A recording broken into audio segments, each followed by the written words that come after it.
সত্যনারায়ণ পূজা করাবে, আর এই পচা কলাগুলো নিয়ে এসেছো। পচা লয়, অল্প বেশি পাকিয়ে গেছে।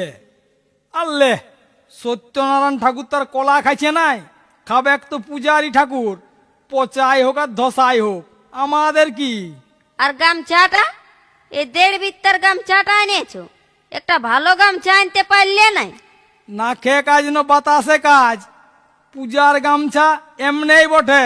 আর এই 2টি বাতাসা, এগুলো তুমি ক লোকে ঠোঁটে দিবে? যারা সত্যনারায়ণ শুনতে আসবে তাদেরকে ভোগ দিতে হবে নাই? আজ পূর্ণিমা, সবার ঘরে সত্যনারায়ণ, তোর ঘর বেশি লোক আসবে কেই নাই। আর যদি আসেও না তো বলে দিলেই হবে, পুরান গেলছে, কোথাও না কোথাও ভোগ খাইলেই হয়েছে। এই 2টি পূজার জিনিস দেখে ঠাকুর ভালো করে পূজা করবে? শুন, জিনিস দিয়ে ভক্তি হয় নাই, বুঝলি, অন্তরের ভাব যায়। আভাল আভাল ঠাকুর এসে গেলছে।